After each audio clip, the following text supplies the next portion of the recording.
We need champions who are so happy inside that they want to make everybody else happy too. Gary, nice to see you. Good to see you. I like the fact that your hands are in the boxes, you're unpacking, I come here. I don't know why that surprises me, but it kind of does. Is that how you are in every part of every business you have? Not necessarily. Like, I have a lot of businesses, I have a lot of incredible people, but I will say that hearing you even start that way makes my soul feel good.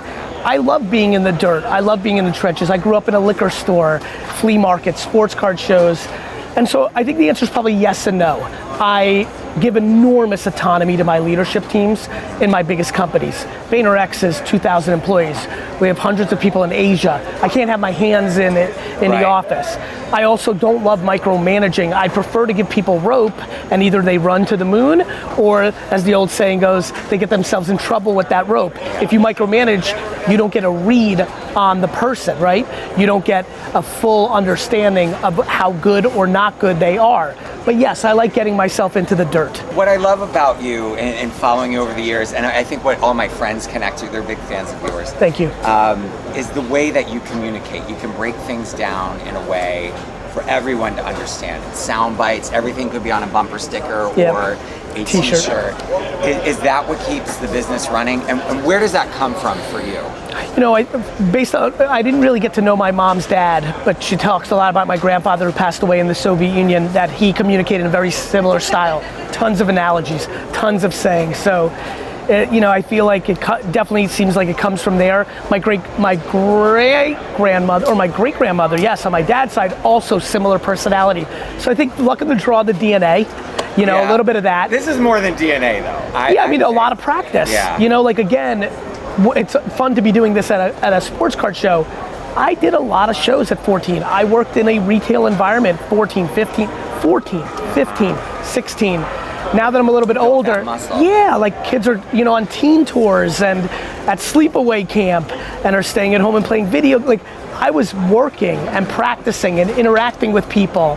And so I think DNA and the reps have put me in a place. And I also really, really, really like to get people to understand. What I mean by that is I love teaching people about wine when I was doing it for 20 years. I love teaching my employees and my teams about operations or how to get it done. I love telling the world through my content that we should be kinder and more civil to each other, but you can strive for success, and I think competition is good. So there's all these things that, and you know, I feel a lot of public speaking, a lot of book writing, a lot of online videos. I think, you know, I'm in my mature state now of having my skill down.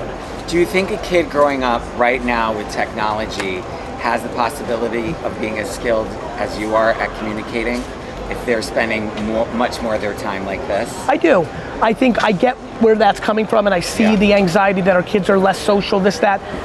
The amount of charismatic 14-year-olds that I even see here, let alone know, it's very high. Sure, kids are in their phone and iPads more than they were 30 years ago because we didn't have that. But I played Nintendo for 9 hours a day during the summer and watched Saved by the Bell. You know what I mean? Like, it's like Super Mario Brothers. You know what I mean? It's not like it's not like I was at 14 running around at mixers and cocktail parties. And your dad screaming, "Get out, get outside, go play," or something. I was definitely an 80s kid that was outside a lot, but you know, my brother wasn't, and I see plenty of social skills in him. So I don't think it's default that kids can't do it. So the only thing I ever collected in my life were snow globes. Yep. You can tell I'm gay because that was the one thing I collected. But by the way, super huge category of collectible. I know it. I know it well. I had like 300 of them in my room as a kid. I don't have any of them anymore. Snow globes, magnets. Yes. You know, keys from hotel rooms. Shot glasses. Shot glasses. T-shirt, vintage clothes. Right. Sneakers. The world collects. Why is that? Why do you humans think hoard? Humans hoard. We're tribal. We're hoarders. We're an animal. It's collecting is entrenched in the fabric of the DNA of a human being. And so some people collect snow globes, some people collect sneakers, some collect art, some collect watches, some collect wine, and many, many people collect trading cards.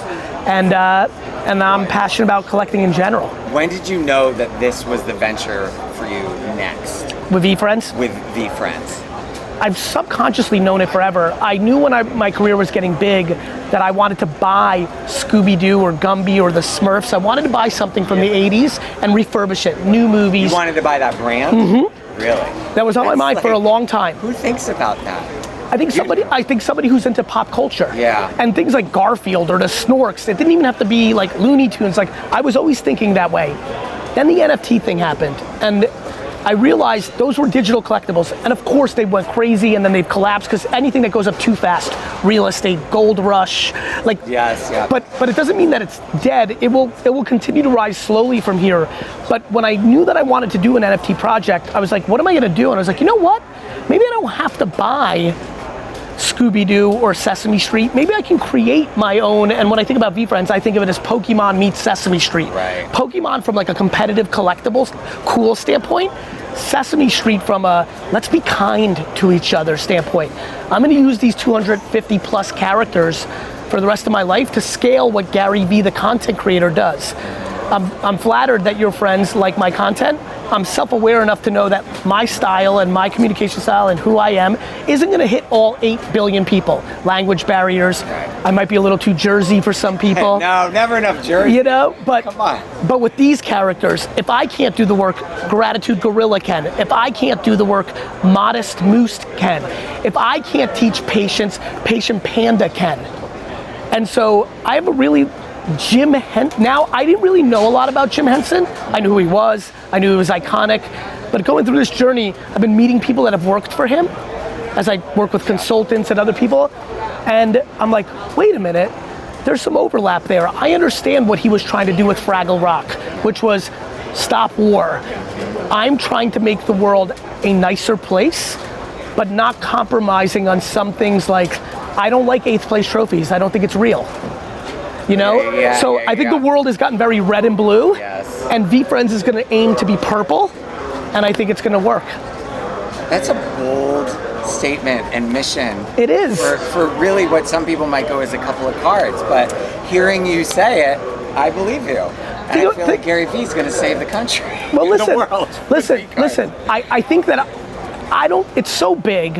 What I would like to do is leave an impact, a blueprint, that there's some 7-year-old girl right now in the Philippines, or a 17-year-old guy in Norway, or a 2-year-old in Chicago, that in the same way that I'm going through my journey, like, man, Jim Henson, he was on it. You know, I'd like to do this. Jim Henson didn't have the media landscape that I have. I'm loud about what I'm doing. I'm putting it out every day. And so people are consuming that. And so I will do my thing, but I'm gonna run out of time. I'm a human being.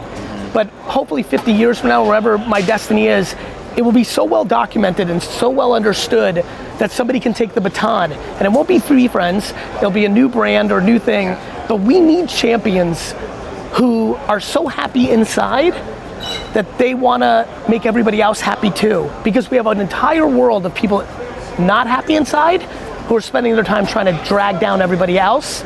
I take on that responsibility very heavily. I see you do it one by one as person comes up to you and asks you for advice. And I know that's gonna happen today. What category of question excites you the most when people come up and ask for your advice? How to be the bigger person. A lot of people say, Gary, you talk about being nice, but this person stole $100 from me. Or my partner screwed me. How do I deal with that? How do I deal with that? Yeah. I love that because that gets down the path of like, you gotta build in here. Yeah. Once you get that, then you can deal with any of the little things. That's wonderful. Thank you so much. Thank you so much. Awesome to have some of your time. Great to see you.